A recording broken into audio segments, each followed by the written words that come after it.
أعوذ بالله من الشيطان الرجيم. بسم الله الرحمن الرحيم.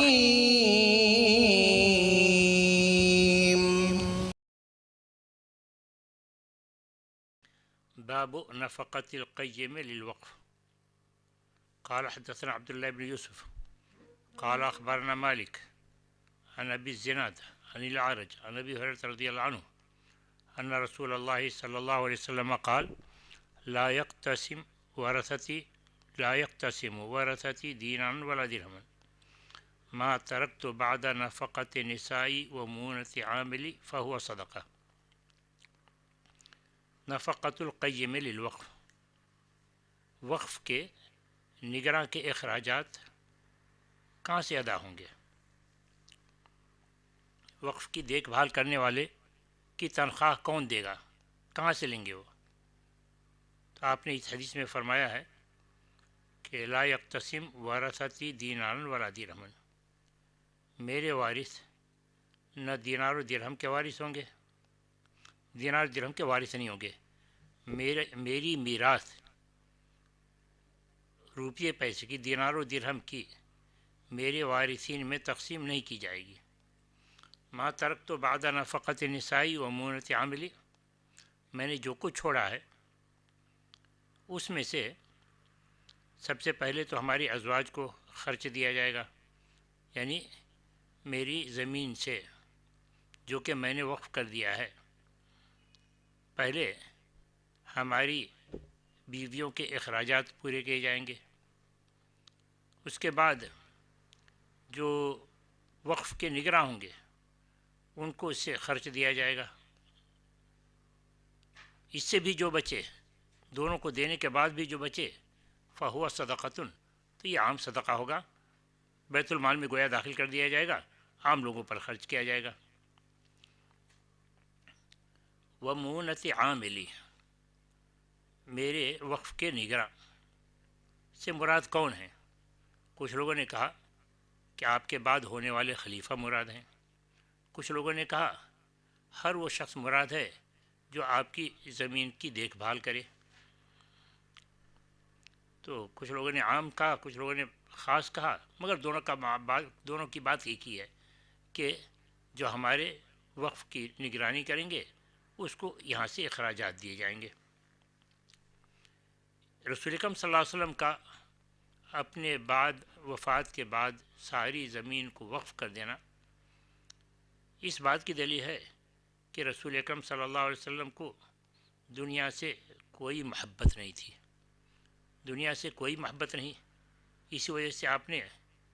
کچھ اکٹھا کر کے رکھا نہیں. آپ نے ہمیشہ زہد کی، قناعت کی زندگی گزاری، آپ نے ہمیشہ زہد و قناعت کی زندگی گزاری. چنانچہ عائشہ رضی اللہ عنہ فرماتی ہیں خرج النبی صلی اللہ علیہ وسلم من الدنیا ولم یشبع من الخبز الشعیر، رسول اکرم صلی اللہ علیہ وسلم دنیا سے چلے گئے، دنیا میں رہتے ہوئے کبھی بھی جو کی روٹی سے آسودہ نہیں ہوئے، یعنی جو کی روٹی بھی اتنی نہیں کھائی، پیٹ بھر نہیں کھائی. اور ایک حدیث میں آپ عائشہ رضی اللہ عنہ فرماتی ہے ما اکل آل محمد اکلتین فی یوم الا احداہما تمر، صرف آپ ہی نہیں بلکہ آپ کے گھر والوں کا بھی حال یہی تھا کہ ایک دن میں 2 وقت کا کھانا روٹی ہو، دوسری غذا ہو، بات ایسی نہیں، اس میں سے ایک کھانا تو کھجور کا کھانا ہوتا تھا، کھجور کھایا کرتے تھے. صبح و شام کے کھانوں میں سے ایک وقت کا کھانا کھجور ہوا کرتا تھا کہ صرف کھجور پر گزارا ہوتا تھا. اس سے بھی ہم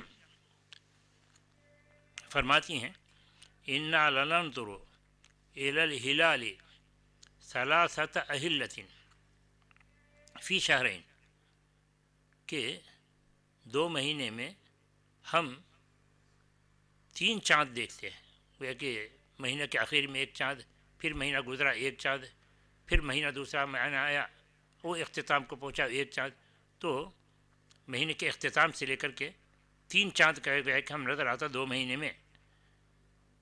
وما اوقدت فی ابیات رسول اللہ صلی اللہ علیہ وسلم نار، رسول کے گھر میں چولہا نہیں جلایا جاتا تھا۔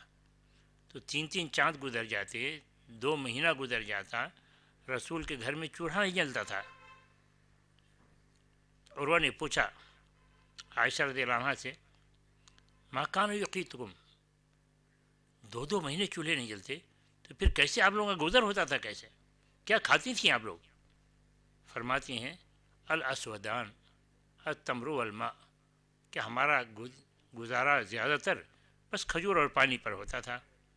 اور ایک روایت میں ہو کہ پڑوسی کے پاس سے دودھ آیا کرتا تھا، اس سے گزارا ہوا کرتا تھا۔ آپ کے رسول اکرم صلی اللہ علیہ وسلم کی طبیعت میں کس قدر زہد تھا، اس حدیث سے پتہ چلا سکتے ہیں کہ آپ فرماتے ہیں لو کان لی مثل احد ذهبا ما یسرنی اللہ یمر علی ثلاث، کہ اگر میرے پاس احد پہاڑ کے برابر بھی سونا ہوتا تو مجھے خوشی نہیں ہوتی اس بات سے کہ 3 دن سے زائد وہ سونا میرے پاس رہنے پائے، سوائے چند سونے کے جس کو میں قرض کی ادائیگی کے لیے محفوظ رکھوں، بچا رکھوں۔ تو آپ کو دنیا سے اس قدر بے رغبتی تھی، زہد اس قدر تھا آپ کے اندر دنیا کے سلسلے میں۔ یہ تو کھانے پینے کے معاملے میں، رہنے سہنے کے معاملے میں بھی آپ نہایت ہی سادہ کہ عمر رضی اللہ عنہ رسول اکرم صلی اللہ علیہ وسلم کے پاس جاتے ہیں، دیکھتے ہیں کہ چارپائی پر کوئی کپڑا بچھایا نہیں گیا ہے، چارپائی کی حسیر آپ کی پیٹھ پر اثر انداز ہے، نشانات، حسیر کے نشانات آپ کے پیٹھ پر ہیں۔ تو عمر رضی اللہ عنہ پوچھنے لگے اور کہتے کہ کچھ بستر بچھا لیتے۔ تو آپ نے فرمایا مالی ولی دنیا، مجھے دنیا سے کیا مطلب، ما مثلی و مثل الدنیا الا کراکب سار فی یوم صیف، میری مثال دنیا کے ساتھ تو ایسی ہے کہ کوئی شخص مسافر ہے، سخت گرمی کے دنوں میں سفر کر رہا ہے،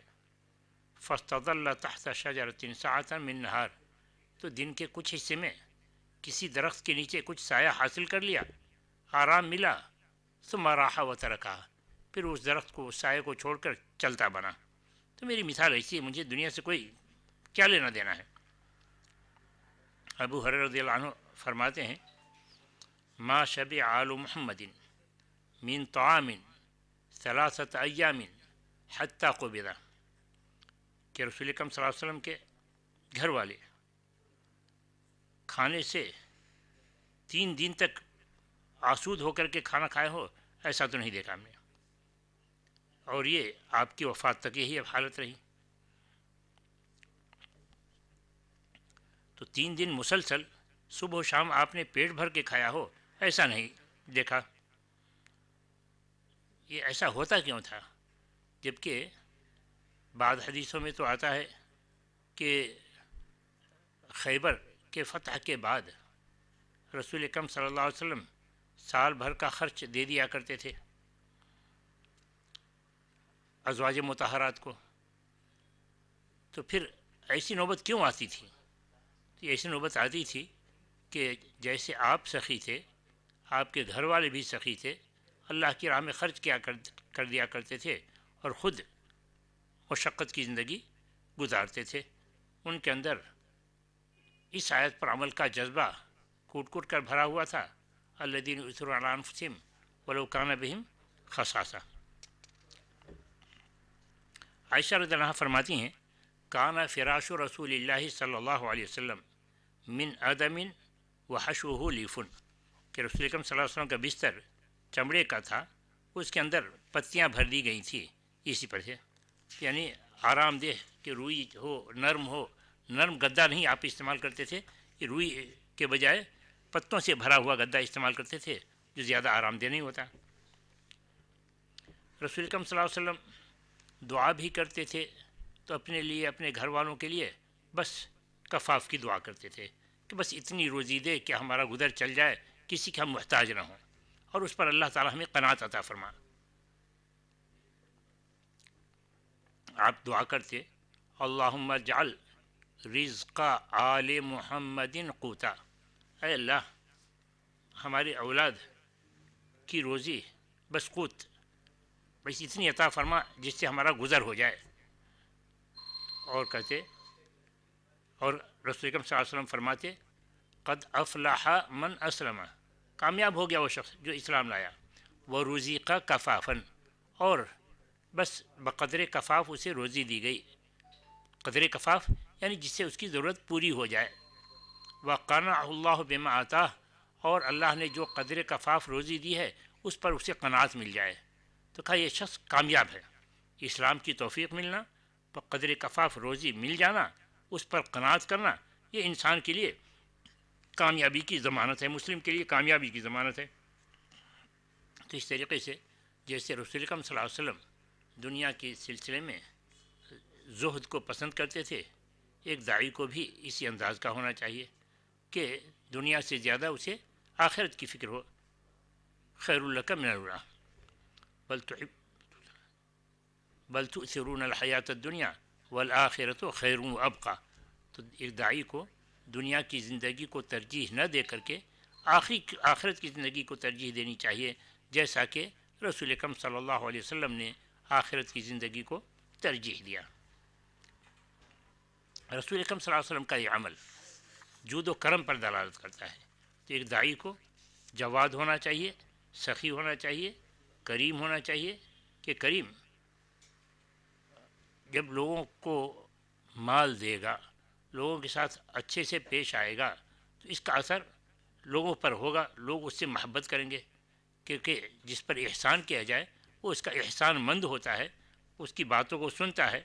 اس کی خاطر تواضع کرتا ہے۔ کہ ایک داعی کو جیسے رسول اکرم صلی اللہ علیہ وسلم عام لوگوں کے لیے سخی تھے، کریم تھے، ایک داعی کو بھی اس خلق سے متصف ہونا چاہیے۔ اس سے لوگوں کے دل اس سے جڑیں گے، لوگوں کے دلوں میں محبت پیدا ہوگی۔ جہاں دوسروں کا خیال کرنا ہے اس سے بڑھ کر اپنے گھر والوں کا خیال کیا جانا چاہیے، کہ رسول اکرم صلی اللہ علیہ وسلم نے جیسا کہ اس حدیث سے معلوم ہوتا ہے کہ وقف کرتے ہوئے عورتوں ازواج مطہرات کا خصوصی خیال رکھا، تو گھر والوں کا خیال خصوصی طور پر کیا جانا چاہیے۔ تو رسول اکرم صلی اللہ علیہ وسلم نے اپنے گھر والوں کو نظر انداز نہیں کیا، وقف کرتے ہوئے اپنے گھر والوں کو نظر انداز نہیں کیا، بلکہ ان کے حق کا خیال کرتے ہوئے ان کے لیے خصوصی وصیت کی۔ رسول اکرم صلی اللہ علیہ وسلم گھر والوں کو اخراجات کا خیال رکھنے کے لیے فرمایا کرتے تھے کہ افضل دینار ينفقه الرجل دینار ينفقه علی عیالہ، کہ اللہ کی راہ میں دینار جو خرچ کرنا چاہتا ہے انسان، تو سب سے بہتر دینار وہ ہے جو اپنے گھر والوں پر خرچ کرے، عیال جس کی کفالت اس کی ذمہ واجب ہے۔ تو افضل دینار ينفقه الرجل، سب سے بہتر دینار جس کو کوئی انسان خرچ کرتا ہے وہ دینار ہے ينفقه علی عیالہ، جو اپنے بال بچوں پر خرچ کرتا ہے۔ ودینار ينفقه الرجل علی دابتہ فی سبیل اللہ، اور وہ دینار ہے جو اللہ کی راہ میں خرچ کرتا ہے، جہاد کے لیے خرچ کرتا ہے۔ ودینار ينفقه علی اصحابہ فی سبیل اللہ، اور وہ دینار ہے جو اللہ کی راہ میں اپنے ساتھیوں پر خرچ کرتا ہے۔ وقال صلی اللہ علیہ وسلم، ایک حدیث یعنی دوسری حدیث میں رسول اکرم صلی اللہ علیہ وسلم نے فرمایا، 4 دینار کا تذکرہ کیا، کہا ایک دینار وہ ہے جو تم اللہ کی راہ میں خرچ کرو، جہاد میں لگاؤ، ایک دینار وہ ہے جس سے تم کسی غلام کو آزاد کرو، ایک دینار وہ جو کسی مسکین کو دو، ایک دینار وہ جو تم اپنے گھر والوں پر خرچ کرو۔ تو 4 طرح کے نفقات ہوئے، اللہ کی راہ میں 4 طرح سے کام کیا، ان سب میں اہم اور زیادہ ثواب کا باعث وہ دینار ہے جس کو تو نے اپنے گھر والوں پر خرچ کیا۔ تو اس حدیث سے بھی ظاہر ہوتی ہے کہ دوسروں کے بنسبت گھر والوں کا پہلا خیال رکھا جائے گا، اور اس حدیث میں رسول اکرم صلی اللہ علیہ وسلم نے اپنے گھر والوں کا پہلا خیال رکھا ہے۔ عبداللہ ابن عمر رضی اللہ عنہ کہتے ہیں کہ رسول اکرم صلی اللہ علیہ وسلم نے فرمایا کفا بالمرء اثما ان یحبس عمن یملک قوتہ، کسی انسان کے گناہ گار ہونے کے لیے کافی ہے یہ بات کہ جس جس جس جس کی کفالت اس پر واجب ہے اس پر خرچ نہ کرے، جس کی کفالت اس پر واجب ہے اس پر خرچ نہ کرے، یہ ایک انسان کے لیے گناہ گار ہونے کے لیے کافی ہے۔ رسول اکرم صلی اللہ علیہ وسلم نے تعلیم دی اخراجات کے سلسلے میں کہ خرچ کس پر کیا جائے۔ فرماتے ہیں ابدأ بنفسک فصدق علیہا، تمہارے پاس پیسہ ہے تو پہلے اپنی ضرورت پوری کرو۔ فإن فضل شیء فلأہلک، اگر تمہاری ضرورت سے بچے تو پھر اپنے گھر والوں پر خرچ کرو۔ فإن فضل عن اہلک شیء فلذی قرابتک، اگر گھر والوں سے پھر پیسہ بچ جا رہا ہے تو رشتہ داروں کا پر خرچ کرو۔ فإن فضل عن قرابتک شیء فہکذا وہکذا، اگر رشتہ داروں کے پر خرچ کرنے کے بعد بھی پیسہ مل جائے تو اس طرح اور اس طرح، دائیں اور بائیں آپ نے یہ کر کے بتایا کہ سامنے کے لوگوں کو، دائیں کے لوگوں کو، بائیں کے لوگوں کو، یعنی تم سے جس قدر جو قریب ہوں ان لوگوں پر خرچ کرو۔ تو اس طریقے سے ایک داعی کو چاہیے کہ اپنا بھی خیال رکھے، اپنے گھر والوں کا خیال رکھے، رشتہ داروں کا خیال رکھے، اور اس کے بعد سارے دوسرے حاجت مندوں کا خیال رکھے۔ اس حدیث سے یہی رہنمائی ملتی ہے کہ انسان کو اللہ کی راہ میں خرچ کرنا چاہیے، اور خرچ کرتے ہوئے اپنے گھر والوں کا خصوصی خیال رکھنا چاہیے، جیسا کہ رسول اکرم صلی اللہ علیہ وسلم نے وقف کرتے ہوئے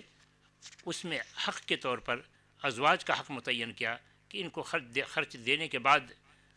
دوسرے نمبر پر جو خرچ کے نگراں ہو ان کا خیال ہو، پھر بھی بچے تو بیت المال میں داخل کیا جائے اور عام لوگوں کی اخراجات، عام لوگوں کی ضرورتیں پوری کی جائیں۔